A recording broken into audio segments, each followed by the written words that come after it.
Before we even hear a gavel or a guilty plea, understand this: this is not a technical courtroom exercise.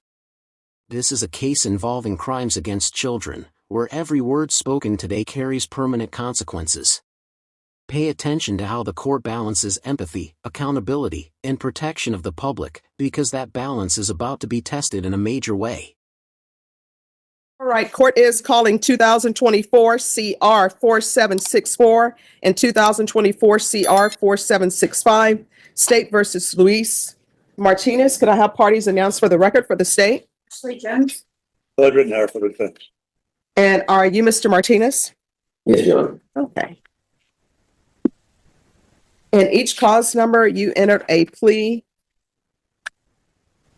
In cause number 2024 CR 4764 to the offense of aggravated sexual assault of a child, you entered a plea of no contest. In cause number 2024 CR 4765, you entered a plea of no contest. PSI was ordered. Have both parties reviewed the PSI? Yes. We have, and I've reviewed with Mr. Martinez. Any objections to the PSI from either side? Not from the state, Your Honor. No objections, Your Honor. Right. And cause number 2024 CR 4764, according to your agreement, punishment is to be assessed at a cap of 15 years in the prison. There's a $1,500 fine, no applications. The cases are to run concurrent, and you're to comply with Chapter 62. And cause number 2024 CR 4765, according to your plea, punishment is to be assessed at 2 years in the prison. There's a $1,500 fine. Quick legal breakdown here: this is huge. A no contest plea means the defendant isn't admitting guilt, but is accepting punishment as if he did. And that 15-year cap?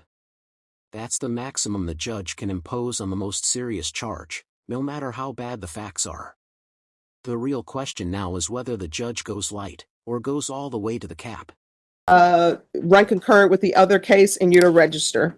All right, are there any witnesses from either side?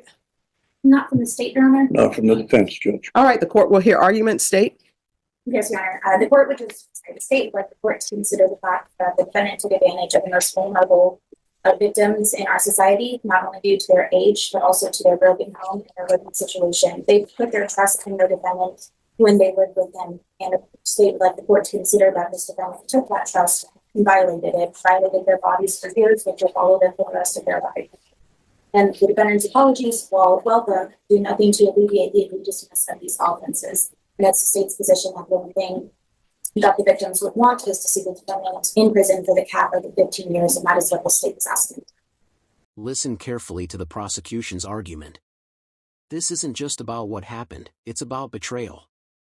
These weren't strangers. These were children placed in the defendant's care. The state is asking the court to send a message: when trust is weaponized against the most vulnerable, mercy has limits. Yes. Your Honor, you've read the PSI. He expresses here, he has asked me to express his apologies to the victims. He knows he has no words to properly express how sorry he is in this case. He did wrong. He understands that. He understands he's going to get punished. He accepts that as well. For his background, as the courts noted, he did not have a great life. He has a high school graduation degree, but he can't read or write. That obviously is never fixed. The court will recall that he suffered significant abuse, physical, mental, and sexual, from his stepfather from age 10. Was forced to watch his sister get raped. Never got any help for that. He suffers severe, serious mental issues: panic disorder, anxiety disorder, paranoia, bipolar, sex abuse, substance abuse since 13, when his father would beat him if he didn't drink. That's not an excuse, but that is somewhat of an explanation for where he is. He has obviously been in jail for a while, thought about this. He does want to learn to read and write. The therapeutic community, I think, would be appropriate here in this case. Training, so that he can do something productive. He's lived an isolated life. He needs to learn to socialize better. There are some things that he thinks he can do in TDC. Although that is punishment, he understands that. All we're asking judges is a fair and just punishment within the range. All right. So I still, it always amazes me that people just trust their children with anyone and let them sleep in beds with grown men when they're children. And I guess people don't bathe their children, their own children anymore, or have conversations with their children to find out what's going on in their household. So I want you to know, Mr. Martinez, I understand what your counsel is saying. I've internalized what he's saying. And I understand that some people have worse childhoods than others. Some people have gone through a lot. But at the same time, at some point in time, your choices become your own choices. And even though you've had this rough childhood and you've witnessed things and you've gone through your trauma, you shouldn't be visiting that trauma upon others, especially children. All right, this is what the court is going to do. And cause number 2024 CR 4765. This is one of the most uncomfortable moments in sentencing.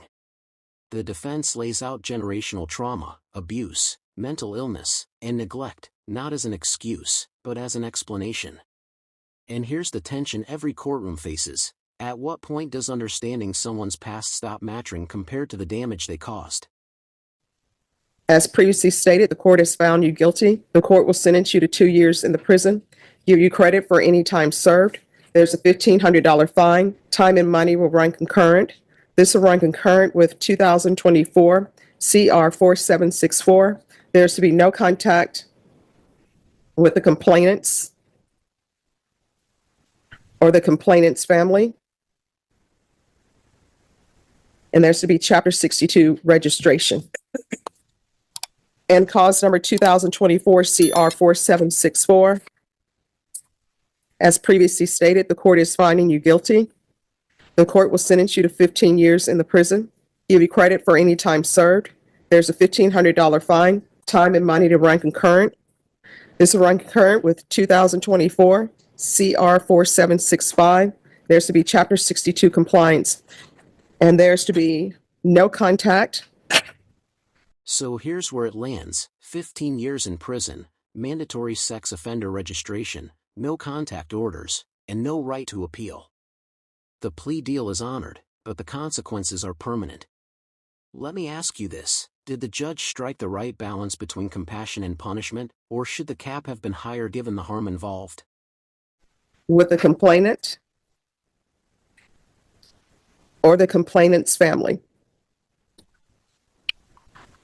And each of the cause numbers, did you review the document entitled Trial Court Certification of Defendant's Rights to Appeal with your attorney? Did you understand it and sign it? And I'm sorry, counsel, in each case to deal with his trauma, I recommend the therapeutic community. They may not accept him due to the nature of the charge, but he's going to request it as well. All right, did you review the document entitled Trial Court Certification of Defendant's Rights to Appeal with your attorney? Did you understand it and sign it? All right, because these are plea bargain agreements, because I followed your plea bargain agreement, and because you waived your right to appeal, you do not have the court's permission to appeal. Because these are felony convictions, you're not allowed to own or possess any weapons or ammunition. If you have a question over what a weapon or ammunition is, you'll need to speak to an attorney. Do you understand? Yes. All right, and I want to tell you, one of the reasons why I followed your plea bargain agreement was because of your past trauma. But your past trauma does not excuse you. You understand? All right, good luck to you. What's going to end up happening? My understanding, there's victim impact statement. I always tell people, internalize what people are saying. Sometimes people are angry. You know, that's the way they feel. All right. All right. If you'll step over to the side, Deputy Laura, we have victim impact.